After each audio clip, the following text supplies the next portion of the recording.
अस्सलाम वालेकुम। उम्मीद करती हूँ आप सब खैरियत से होंगे। आज का हमारा टॉपिक है न्यूक्लिक एसिड। तो क्या होता है बच्चों न्यूक्लिक एसिड? हम लोग सुनते हैं ना कि हमारे सेल में डीएनए होता है और डीएनए से आरएनए बनता है। तो वो क्या होता है बेसिकली? वो होता है हमारे न्यूक्लिक एसिड। तो न्यूक्लिक एसिड हमारी बॉडी में दो तरह के हैं, एक है डीएनए और आरएनए। अभी ये डीएनए और आरएनए किससे मिलकर बनते हैं? जैसे कि हमारे पास प्रोटीन्स था वो अमीनो एसिड से मिलकर बने थे, राइट। इसी तरह जो हमारा डीएनए है वो भी कुछ स्पेसिफिक यूनिट से मिलकर बनता है, उनको बोलते हैं हम लोग न्यूक्लियोटाइड। तो nucleic acids are the molecules, nucleic acids are the molecule. कौन से मॉलिक्यूल? बायोमोलिक्यूल। बायोमोलिक्यूल क्यों? क्योंकि ये लिविंग ऑर्गेनिजम्स के अंदर पाए जाते हैं।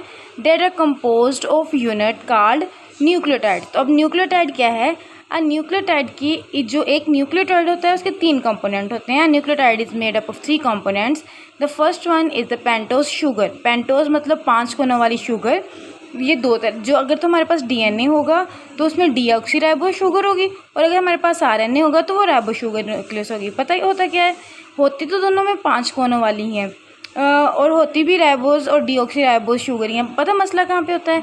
जो हमारे पास डीएनए होता है उसके कार्बन नंबर 2 पे जो एक हमने पढ़ा था ना उस दिन पेंटोज का स्ट्रक्चर, अगर आप लोगों को याद हो मैं दिखाती हूँ आप लोगों को। I show you, there it is, this one is ribose. इसमें क्या था, जो कार्बन 2 था इसके ऊपर हाइड्रोजन भी था और नीचे क्या था, OH भी था। लेकिन डीऑक्सीराइबो में क्या होता है? डीऑक्सीराइबो में ये होता है जो कार्बन नंबर 2 होता है ना बच्चों, उसका जो हाइड्रोजन के साथ वाला ऑक्सीजन होता है वो निकाल दिया जाता है। इस वजह से हम इसको बोलते हैं डीऑक्सी, यानी डी का मतलब निकल गया, ऑक्सी मतलब ऑक्सीजन।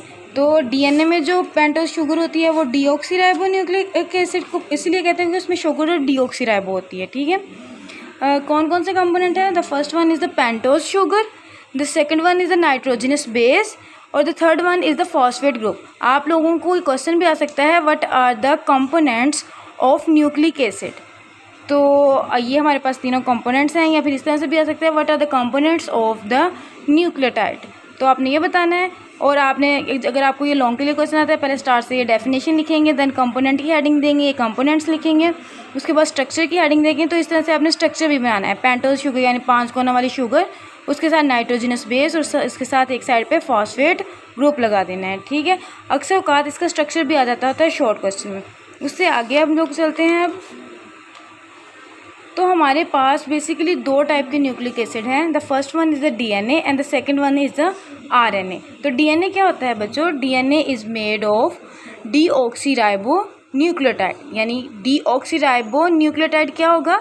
जिसमें हमारी पेंटोज शुगर ऐसी होगी जिसमें कार्बन 2 पर ऑक्सीजन नहीं होगा, वो ऑक्सीजन उसका निकल गया होगा। In this nucleotide the pentose sugar is deoxyribose वाल द नाइट्रोजनस बेस में भी। और नाइट्रोजनस बेस कौन कौन सी हो सकती है? यानी कि ये तो 5 कोनों वाली जो होगी ये डीऑक्सीराइबो होगी, और ये जो नाइट्रोजनस बेस है ये 4 तरह की होती है। ये एडेनिन भी हो सकती है, ये थायमीन भी हो सकती है, ये साइटोसिन भी हो सकती है, ये गवानीन भी हो सकती है, और सबके साथ फॉस्फेट ग्रुप जो है वो ऐसे ही लगा हुआ होगा। तो देखिए बच्चों, ज़रा हमारे पास यहीं पे ये बात बता रहे हैं कि शुगर जो होगी वो हमारे पास डीऑक्सीराइबोज होगी, और जो हमारे पास न्यूक्लियोटाइड है वो कौन कौन से हो सकते हैं? वो एडेनिन हो सकता है, थायमीन हो सकता है, साइटोसिन भी हो सकता है, और गवानीन भी हो सकता है। अब किसने बताया कि जी डीएनए का स्ट्रक्चर जो है वो इस तरह का डबल हेलिकल स्ट्रक्चर है? किसने बताया जी इसके अंदर एडेनिन है? किसने बताया जी इसके अंदर थायमीन है, इसके अंदर साइटोसिन है, इसके अंदर गवानीन है? किस तरह से उसकी ये बाहर वाली चीज़ें बनी? तो ये डीएनए का स्ट्रक्चर जो है बच्चों ये दिया था जेम्स एंड वास्टन ने। जेम्स कौन था बच्चों? इन 1953 यूएस बायोलॉजिस्ट जेम्स वास्टन and a British biologist Francis Crick, इन्होंने क्या किया है? Propose the double helical molecule model of DNA. यानी इन्होंने डीएनए के स्ट्रक्चर को बहुत डीपली स्टडी किया है, उसके एक्सरे एनालिसिस किए हैं। एक्सरे वगैरह करने के बाद हर तरह से एनालिसिस करने के बाद उन्होंने बताया जी हाँ जी डीएनए का मॉलिक्यूल जो होता है वो इस तरह का होता है। इसी वजह से उनको 1962 में नोबेल प्राइज़ भी मिला है। नोबेल प्राइज़ का आप लोगों को पता है? नोबेल प्राइज़ ऐसी चीज़ होती है बच्चों, उस बंदे को दी जाती है जो अपनी फील्ड में बहुत अच्छा काम करता है, और जिस बंदे को नोबेल प्राइज़ मिलता है उसको मंथली स्कॉलरशिप मिलती है वो करोड़ों में, और कई कई सालों तक मिलती है। यानी कि वो काम करने के बाद बैठ के भी खाए ना तो उसका ख़त्म नहीं होगा। तो उसने क्या कहा, आपको अलग से भी क्वेश्चन आ सकता है, एक्सप्लेन द वॉस्टन and Crick model of DNA, ये भी लॉन्ग क्वेश्चन के लिए होता है। तो किस तरह का होता है, तो उन्होंने ये कहा कि जो हमारे पास डीएनए है वो हमारे पास डबल हेलिक्स है। ये देखो, ये हमारे पास डबल है ना, और ये एक दूसरे के बल खा रहे हैं, तो इसी वजह से ये क्या है, हमारे पास डबल हेलिक्स स्ट्रक्चर है।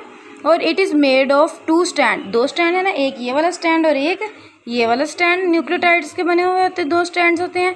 Both strands are coiled around each other, दोनों स्टैंड ने क्या किया हुआ है, एक गिर्द के इर्द गिर्द क्या हुआ है, एक दूसरे से इर्द गिर्द कॉइल किए हुए हैं, बल खाए हुए हैं। Coiled around, both strands are coiled around each other. The nitrogenous base of one stand make hydrogen bond with the nitrogenous base of the opposite stand। होता क्या है, इसको इस तरह से समझो बच्चों, ये अगर हम इसको इस फॉर्म में देखें तो समझो ये पेंटोज, ये जो हमें बाहर वाली ये जो पट्टी सी नज़र आ रही है, ये किस किस से मिलकर बन रही है, the first one the pentose sugar और दूसरा उसके पास फॉस्फेट ग्रुप। और ये जहाँ पे जो उसका नाइट्रोजनस बेस लगा हुआ होता है ना, समझो इसका ये नाइट्रोजनस बेस एडेनिन है, इसके बाद उसका जो दूसरा नाइट्रोजनस बेस है वो साइटोसिन है।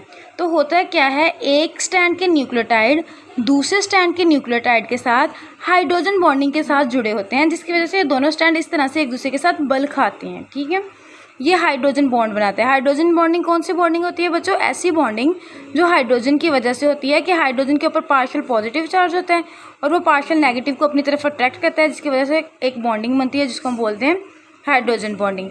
और किन किन के दरमियान बन रही है, ऑपोजिट स्टैंड, एक स्टैंड इधर वाला होगा, दूसरा स्टैंड इधर वाला होगा, दोनों की यहाँ पे नाइट्रोजनस बेस होगी और उनके दरमियान बन जाएगी हाइड्रोजन बॉन्डिंग, जिसकी वजह से ये दोनों स्टैंड एक दूसरे के साथ रह सकेंगे।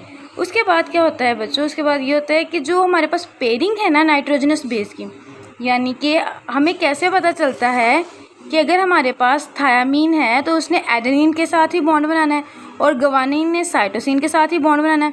तो इनकी जो पेयरिंग है बच्चों वो बहुत स्पेसिफिक है। कभी भी ऐसा नहीं होगा कि एडेनिन साइटोसिन के साथ बॉन्ड बना ले। एडेनिन हमेशा 2 बॉन्ड बनाता है थायामीन के साथ, 2 हाइड्रोजन बॉन्ड, यानी एक इस स्टैंड का होगा, समझो दिस वन, एक इस स्टैंड का होगा और दूसरा इस स्टैंड का। ये अगर हमारे पास एडेनिन है तो लाजमी तौर पे इसके सामने थायामीन जब आएगा तब इन दोनों के दरमियान डबल बॉन्ड बनेगा। अगर ये साइटोसिन है और जब इसके सामने गवानीन आएगा तब इनके दरमियान ट्रिपल हाइड्रोजन बॉन्ड बनेगा। ये आप लोगों से अक्सर एमसीक्यूज पूछ लेते हैं कि एडेनिन और थायामीन के दरमियान कितने हाइड्रोजन बॉन्ड है और गवानीन और साइटोसिन के दरमियान कितने हाइड्रोजन बॉन्ड जो है वो मौजूद हैं।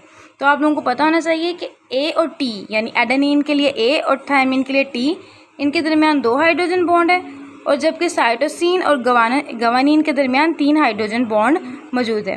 तो ये आपका एक लॉन्ग क्वेश्चन में दूसरा लॉन्ग क्वेश्चन है। न्यूक्लियोटाइड आएगा तो आपने सारा लिखना है, और अगर आप लोगों को आ जाता है डीएनए का मॉडल तो आप लोगों ने यहाँ से शुरू करना है और यहाँ तक एंड तक उसको पूरा कर देना है। उसके बाद है हमारे पास फंक्शन ऑफ डीएनए। डीएनए का क्या फंक्शन होता है बच्चों, कितनी मतलब मैंने आप लोगों को बताया है कि डीएनए जो है वो हमारा हेरिडिटी मटेरियल है, यानी जो विरासत को मुंतकिल करता है। यहाँ पे विरासत ज़मीनों वाली विरासत नहीं, खसूसियात वाली विरासत, वो वाली विरासत जो हम लोग खसूसियात की शक्ल में अपने वालिदैन से अपने अंदर लेके आते हैं, उनको हम लोग क्या बोलते हैं, हेरिडिटी। तो हमारा जो डीएनए है वो हमारी हेरिडिटी इन्फॉर्मेशन रखता है। तो दिस इन्फॉर्मेशन, ये जो इन्फॉर्मेशन है किस लिए यूज़ होती है, this information is in the form of sequence of nucleotide. कैसे पता चलता है कि कौन से डीएनए के पास कौन सी इन्फॉर्मेशन है, तो ये जो हमारे पास ए के साथ टी लगा हुआ है, टी के साथ जी, जी के साथ टी, जी के साथ जो है हमारे पास सी लगा हुआ है ना, ये जो सीक्वेंस है ये बताता है कि हमारी कैरेक्टर क्या होगी। जब हमारे पास बच्चों 3 का सीक्वेंस बन जाता है ना, ये एक सीक्वेंस, दूसरा सीक्वेंस, तीसरा सीक्वेंस, इन तीनों के मिलने से एक कोडॉन बनता है, उससे एक स्पेसिफिक प्रोटीन बनती है, उससे अगले 3 के वजह से और प्रोटीन बनती है। डीएनए आरएनए बनाता है, आरएनए से प्रोटीन बनती है, और प्रोटीन क्या करती है, प्रोटीन हमारी बॉडी की कैरेक्टरिस्टिक यानी हमारी बॉडी की खसूसियात बनाती है। वो प्रोटीन बताती है कि हमारी आंखों का रंग क्या होगा, वो प्रोटीन ही बताती है कि हमारे बालों के अंदर कौन सा पिगमेंट पाया जाता है। ठीक है, तो दिस सीक्वेंस, यानी कौन सा सीक्वेंस, न्यूक्लियोटाइड का सीक्वेंस, वो डिटरमाइन करता है ऑर्डर ऑफ अमाइनो एसिड्स, यानी वो बताता है कौन कौन से अमाइनो एसिड्स जो हैं वो आपस में मिलेंगे। ठीक है, ड्यूरिंग द प्रोटीन सिंथेसिस। और जो सेगमेंट ऑफ डीएनए वो स्पेसिफिक सीक्वेंस रखता है किसी एक कैरेक्टरिस्टिक्स के लिए, उसको हम क्या बोलते हैं, उसको बोलते हैं हम लोग जीन। तो यहाँ से बच्चों आप लोगों की जीन की डेफिनेशन भी हो जाएगी। जीन क्या है, segment of DNA that code specific instruction or specific amino acid sequence और जिसकी वजह से कोई ना कोई करैक्टर बनता है, वो हमारे पास हमारी जीन कहलाएगी। ड्यूरिंग रिप्रोडक्शन यानी जब एक सेल से दूसरा सेल बन रहा होता है या पेरेंट से बेबी बनना है, ऑफस्प्रिंग बनना है, तो डीएनए जो है वो पास होता है कहाँ से, एक जनरेशन से दूसरी जनरेशन से में, यानी पेरेंट्स से डीएनए पास होगा उनके ऑफस्प्रिंग्स में, उनके बच्चों में, और इस तरह से डीएनए जो है कैरी करता है हेरिडिटी इन्फॉर्मेशन को जनरेशन टू जनरेशन, यानी नस्ल दर नस्ल। आप अपने दादा से भी मिलते होंगे और आप अपने परदादा से भी मिलते होंगे। अगर आप लोगों का डीएनए टेस्ट करवाया जाए ना, और आपके बहुत बाबा के बाबा भी होंगे, और आपका और उनका डीएनए जो होगा मिलता होगा, क्योंकि हम लोग उनके डीएनए की वजह से हम लोग बने हैं, उनके डीएनए की करैक्टर्स हम लोगों में आई है।